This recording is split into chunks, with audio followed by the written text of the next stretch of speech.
नमस्कार, स्वागत है आपका न्यूज़ कैफ़े नेटवर्क में। और आज हमारे कार्यक्रम खास मुलाकात में एक अंतर्राष्ट्रीय शख्सियत से हम मुलाकात करेंगे। उनका नाम है विश्व हिंदू परिषद के अंतर्राष्ट्रीय उपाध्यक्ष माननीय श्री हुकुमचंद जी सांवला जी। बहुत बहुत स्वागत है आपका। धन्यवाद, अभिनंदन। सांवला जी, आपका स्टूडियो में स्वागत है और प्रश्नों की श्रृंखला को हम शुरू करते हैं।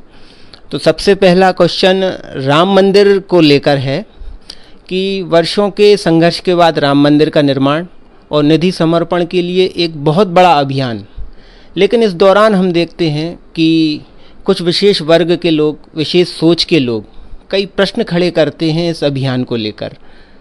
तो उन प्रश्नों के जवाब में सांवला जी क्या कहना चाहते हैं? प्रश्न पूछें, क्या प्रश्न खड़ा करते हैं? एक बार बताएं, क्या कौन से प्रश्न हैं ऐसे जिसके बारे में कुछ बोलना है? प्रश्न जैसे मंदिर के स्थान पर अस्पताल या स्कूल का निर्माण हो सकता है, या 2500 करोड़ रुपए इस अभियान से इकट्ठे हुए, वो तो कोई एक या दो पूंजीपति जो भारत के हैं वो दे सकते थे। तो इतने बड़े अभियान की क्या प्रासंगिकता रही? राम का जो मंदिर है ये राम भक्तों के द्वारा बने, ये राम भक्तों की आकांक्षा है और इस आकांक्षा की पूर्ति उनके निधि संग्रह समर्पण के माध्यम से ही हो सकती है। और इसलिए हम टाटा का, बिरला का मंदिर नहीं बनाना चाहते हैं। भारत भर में बिरला के मंदिर बने हुए हैं, परंतु मंदिर तो भगवान लक्ष्मी नारायण का है, वो शेषाई का है, परंतु लोग उसे उस रूप में नहीं जानते, उसे इस रूप में जानते कि वो बिरला का मंदिर है। तो हम टाटा, बिरला, डालमिया, अंबानी, अडानी का मंदिर नहीं बनाना चाहते। राम भक्तों के द्वारा राम का मंदिर बने और उसके लिए प्रत्येक का योगदान उसमें लगे, ये आवश्यक है। इसलिए ये है विश्व का सबसे बड़ा धन संग्रह अभियान जो हुआ है। निस्संदेह मैं उन सब राम भक्तों का अभिनंदन करता हूँ जिन्होंने इस पावन कार्य के लिए अपना समर्पण किया है। सांवला जी, इस पूरे अभियान का उद्देश्य क्या मात्र धन संचय ही था? अगर धन संचय होता तो हम सेठ लोगों से ले लेते जी, पर हमने सामान्य जनता 10 रुपया, 100 रुपया, 1000 रुपया और इससे अधिक देने वालों से हमने क्यों आह्वान किया? इस धन संग्रह अभियान में वनवासी से लगाकर, भिखारी से लगाकर, बच्चों से लगाकर, साधु, सन्यासी, नर, किन्नर सभी ने योगदान किया है। इसका मतलब है कि केवल धन के लिए नहीं है, ये समाज जागरण है और प्रत्येक के मन में राम के प्रति भक्ति और राष्ट्र नायक राम के मंदिर के प्रति आस्था, ये स्वाभिमान का मंदिर है, ये इस देश की प्रतिष्ठा का मंदिर है, ये इस देश के स्वतंत्रता का मंदिर है कि देश स्वतंत्र हो चुका है और दासता के चिन्ह हटना चाहिए। इसके लिए मंदिर निर्माण किया जा रहा है। राष्ट्र नायक प्रभु राम का मंदिर अयोध्या में बने, ये प्रत्येक भारतवासी की राम भक्ति की आकांक्षा है। आपने कहा कि ये स्वाभिमान का प्रतीक चिन्ह है, दासता के प्रतीक चिन्ह हटना चाहिए, लेकिन हिंदुस्तान में कई जगह और ऐसी हैं अयोध्या के अलावा जो मन को कचोटती हैं, और जहाँ भी इस तरह के चिन्ह दिखाई दे रहे हैं उस जगह, तो उनके लिए कोई परिकल्पना है क्या विहिप की? 1947 में जब देश आज़ाद हुआ तो हमारे अंग्रेजों के सिक्के चलते थे, हमने बंद किए। उस समय के नोट चलते थे, वो हमने बंद किए। उस समय अंग्रेजों के नाम पर जिन रोडों का नाम था वो उनके नाम हमने बदले। उस समय की अंग्रेजों की मूर्तियाँ हटाई और हमने नए हमारे राष्ट्र पुरुषों के नाम पर हमने मार्गों के नाम रखे, उनकी प्रतिमाएं स्थापित की। तो दासता के चिन्ह हटाना प्रत्येक भारतवासी के स्वाभिमान का कार्य है और इसलिए यह केवल मात्र राम का मंदिर ईंट पत्थर गारे का नहीं, ये प्रत्येक भारतवासियों के मन को जोड़ने का है। इससे रोजगार निकलेगा, इसके माध्यम से विकास होगा, इसके माध्यम से बेरोजगारी दूर होगी, इसके माध्यम से समरसता का निर्माण होगा। ये इसके पीछे की कल्पना है। और केवल राम मंदिर बनाना उद्देश्य नहीं है, राष्ट्र जागरण भी उद्देश्य है। हम सब जानते हैं जिस समय ढांचा गिरा था उसमें 4 लाख लोग अयोध्या में थे, 8 लाख लोग रेलवे स्टेशन, बस स्टैंड पर थे, जिन्हें ट्रेनों में बैठने के लिए जगह नहीं मिली थी, ट्रेनें नहीं थी, बसें नहीं थी, कारें नहीं थी। ऐसी स्थिति में और 8 से 10 लाख लोग लगभग उन जंगलों और गांवों में थे। परंतु उस समय का दृश्य उठाकर जब हम देखते हैं तो जिन गांव से वे कार सेवक राम भक्त जाते थे तो गांव के लोग उनका अभिनंदन करते थे और कहते थे कि हमारे गांव के अंदर से निकलिए ताकि हमारा गांव पवित्र हो जाए। कोई कचौरी खाता था उसका पैसा नहीं लिया जाता था, बाड़ी बनाता था तो नाई उससे पैसा नहीं लेता था, मूंगफली वाला पैसा नहीं लेता था, चाय वाला पैसा नहीं लेता था और कहता था कि आप राम भक्त हैं, आपकी सेवा करना हमारा धर्म है। परंतु मैं ये कहना चाहता हूँ कि लगभग 18 से 20 लाख लोग उस समय सड़कों पर, गाँव में और रेलवे स्टेशनों पर बैठे हुए थे। परंतु उस समय के अखबार उठाकर देख लें कि किसी की जेब नहीं कटी, किसी का बैग चोरी नहीं गया, किसी में आपस में झगड़ा नहीं हुआ और गांव में बैठा हुआ राम सेवक ये पवित्रता के साथ जो जीवन था उसका संदेश था कि एक भी कार सेवक ने किसी बहन को अपवित्र दृष्टि से नहीं देखा। अर्थात राम इस देश का चरित्र है, राम इस देश का स्वाभिमान है, राम इस देश की परिभाषा है। और इसलिए मैं ये कहना चाहता हूँ यह देश राम का है, परिवेश राम का है, राम जन्मभूमि पर मंदिर बने ये आदेश श्री राम का है। इसलिए राम भक्तों के लिए वो आदेश है। हजारों वर्षों की जो सोई हुई श्रद्धा थी वो समर्पण के रूप में ये जो विशाल धनराशि जो हमें दिखाई देती है ये विश्व का सबसे बड़ा योगदान है। और ये एक ऐसा जन आंदोलन था जिसमें 1.5 लाख से अधिक टोलियां 5-5 लोगों की गांव-गांव में जाकर लगभग 13.5 करोड़ परिवारों से धन संग्रह हुआ है। ये विश्व का सबसे बड़ा धन संग्रह है। इसका मतलब है कि प्रत्येक मन में राम की चेतना जागृत हो रही है, राष्ट्रीय स्वाभिमान जागृत हो रहा है। अयोध्या के बाद मथुरा काशी की बारी है क्या? जिस देश के नवयुवक ने, इस समय के सन्यासियों ने, उस समय के समाज निर्माणकर्ताओं ने और उस समय के किसानों ने राम जन्मभूमि का आंदोलन चलाया था। राम का मंदिर बन जाने दीजिए, राम की प्राण प्रतिष्ठा हो जाने दीजिए, ये मंदिर विश्व का सबसे ऊंचा मंदिर बनने वाला है। यही समाज फिर निर्णय करेगा कि हमको काशी विश्वनाथ का आंदोलन कब छोड़ना है। यही निर्णय करेगा कि मथुरा कृष्ण जन्मभूमि को कब मुक्त कराना है। आज हम उसके बारे में नहीं, ये सोया हुआ स्वाभिमान ये जागृत होगा और देश की सारी समस्याओं का निदान वो स्वयं निकालेगा। ये बात तो जग जाहिर है कि वर्ष 2014 में एक हिंदुत्व की चेतना ने अंगड़ाई ली थी और एक बड़ा परिवर्तन हुआ था।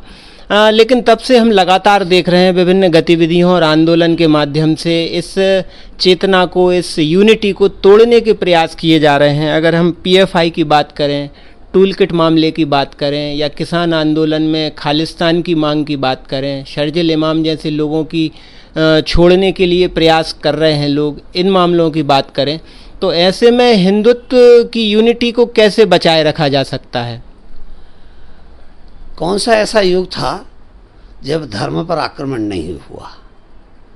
यज्ञ करता ऋषि यज्ञ करते थे, राक्षसों से भंग करते थे। धर्म और संस्कृति का नाद करने वालों को राक्षसों से संघर्ष हर काल में हुआ है, वो अभी भी जारी है।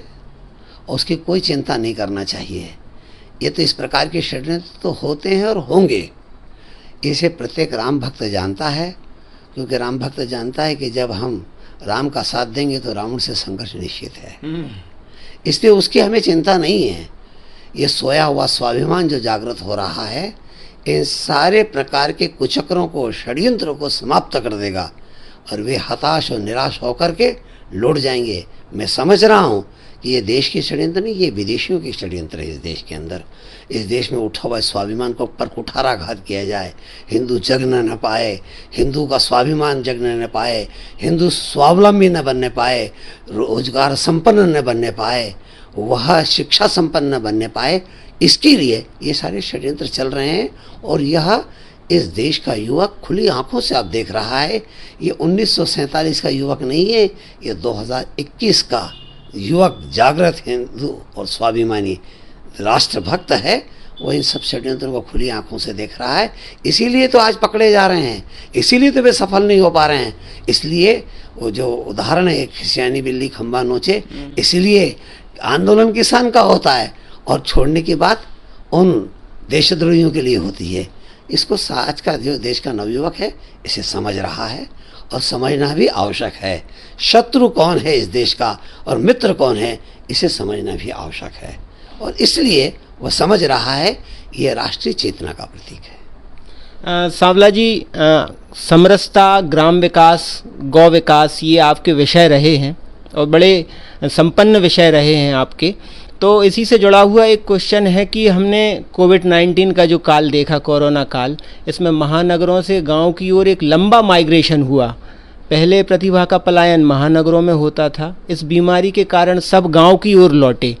तो गांव में अब लोग पहुंचे हैं, अपनी भूमि पे पहुंचे हैं, तो एक आत्मनिर्भर सामूहिक व्यवस्था गांव में ही अगर शुरू हो जाए तो ये माइग्रेशन नहीं होगा दोबारा। इसके लिए कोई परिकल्पना आपके पास है क्या? हम जानते हैं कि देश की जो प्रतिभाएं हैं, पूर्ववर्ती सरकारों ने उनका सम्मान नहीं किया, इसी वे प्रतिभाएं विदेशों में चली गई। ये क्रम चल रहा था, परंतु आज नई चेतना भारत में आ रही है। जो विदेश में गया हुआ युवक वहाँ कमाता है और एक उम्र के बाद वो ये सोचता है कि मुझे भारत वापस लौटना है। उसको अपनी मिट्टी पुकार रही है, गांव का वह दृश्य उसे पुकार रहा है, मैं जहाँ से आया था वहाँ मुझे वापस लौटना चाहिए। इसी प्रकार शहरों के लिए गांव से पलायन शुरू हुआ, कई गांव ध्वस्त हो गए। शिक्षा का भी कारण है, रोजगार भी कारण है, किंतु कोविड-19 की घटना के कारण जब उन्हें लगा कि हम शहर में सुरक्षित नहीं हैं, हम गांव में ज़्यादा सुरक्षित हैं, पर्यावरण शहर की तुलना में गांव में ज़्यादा अच्छा है। हम सब जानते हैं गाय जहाँ होगी अधिक वहाँ पर्यावरण शुद्ध होगा, जहाँ वृक्ष अधिक होंगे वहाँ पर्यावरण शुद्ध होगा, जहाँ कृषि की लहलाती फसलें होंगी वहाँ पर्यावरण शुद्ध होगा। आज का युवक ये जानने लगा है, इसलिए हम नारा है चलो गांव की ओर, चलो प्रकृति की ओर, चलो गाय की ओर, ये हमारा नारा है। और इसलिए मेरा गांव मेरा तीर्थ, इस भावना को हम युवकों में जगा रहे हैं। वे आ रहे हैं और ग्राम में वे रोजगार स्वयं उत्पन्न कर रहे हैं। और जैसे हम सब जानते हैं कि शहर के अंदर सब्जी नहीं पैदा होती, वो गांव से आती है। शहर के अंदर अनाज नहीं पैदा होता, वो गांव से आता है। उसी प्रकार दूध भी गांव से शहर में आएगा, शहर भी स्वस्थ होगा, गांव भी स्वस्थ होगा। और इसलिए गांव संपन्न होगा तो किसान संपन्न होगा, किसान संपन्न होगा उसका आधार कृषि संपन्न होगी, और कृषि, किसान और गांव संपन्न होगा तो देश संपन्न होगा। तो हम समृद्धि की ओर, सशक्त भारत की ओर, समृद्ध भारत की ओर, स्वाभिमान भारत की ओर हम लौट रहे हैं। एक मंगल संदेश है और मुझे लगता है कि धीरे धीरे क्रम बढ़ेगा। और इसमें विश्व हिंदू परिषद पूरी शक्ति के साथ, हमने 2010 में हमने विश्व मंगल गोग्राम यात्रा निकाली थी और सारे भारत में उसे 108 दिन तक भ्रमण किया था और 10 करोड़ हस्ताक्षर भारत के राष्ट्रपति प्रतिभा दाई पाटिल को हमने सौंपा था। उसका नारा यही था, चलो गांव की ओर, चलो प्रकृति की ओर, चलो गाय की ओर। वह नारा अब सार्थक होता हमें दिखाई दे रहा है। आपने गौग्राम यात्रा की बात की तो एक प्रश्न ये निकल कर आता है कि गांवों में तो गाय की व्यवस्था हो जाती है, एक संस्कृति चली आ रही है, लेकिन हम नए दौर में देखें, आधुनिक शहरों में देखें तो गाय का पालन एक व्यवहारिक चीज़ नहीं लगती है। तो शहरों में गायों की क्या व्यवस्था रहेगी, कैसे हम गौपालन की ओर बढ़ सकते हैं? शहरों में जैसे प्रत्येक जो कॉलोनी बसती है, कॉलोनी के लिए नियमानुसार एक बगीचा होना चाहिए, वहाँ एक पाठशाला होना चाहिए। उसी प्रकार कॉलोनी में एक गौशाला भी होना चाहिए, ताकि वहीं के निवासियों को वहीं से ही दूध प्राप्त हो सके। तो इस प्रकार के गौ सदनों की व्यवस्था ग्रामों से निकालकर अच्छी दूध देने वाली गायों को शहरों में प्रस्थापित करना चाहिए, ताकि ताज़ा स्वस्थ दूध उन्हें वहाँ प्राप्त हो सके। एक बात। दूसरी बात यह है कि जब तक वह दूध का महत्व नहीं समझेगा तब तक ऐसी स्थिति आएगी। तो कुछ कड़वे सच आज हमारे सामने हैं, उसका चिंतन करना चाहिए। वह चिंतन यही है कि एक कक्षा में अध्यापक ने बालक से पूछा, शहर और गांव में क्या अंतर होता है? बालक ने उत्तर दिया, जहाँ कुत्ते आवारा घूमते हैं और गाय पाली जाती है उसे हम ग्राम कहते हैं, और जहाँ कुत्ते पाले जाते हैं और गाय आवारा घूमती उसे शहर कहते हैं। उसी का परिणाम है गाय की उपेक्षा हुई, गाय चली गई। पर दूसरा दृश्य भी दिखाई देता है। गांव के अंदर अनपढ़ आदमी गाय चराता है और शहर में पढ़ा लिखा व्यक्ति कुत्ते घुमाता है, ये भी कड़वा सच है। विद्यालयों में, आश्रमों में पढ़ते हैं बच्चे गरीबों के, और शहरों में वृद्धाश्रम में पलते हैं माँ बाप अमीरों के, ये भी कड़वा सच है। हम जय तो गौ माता की बोलते हैं पर दूध भैंस का पीते हैं, ये भी कड़वा सच है। इस सारी स्थिति को परिवर्तन करने के लिए इस सत्य और यथार्थ को समझना होगा।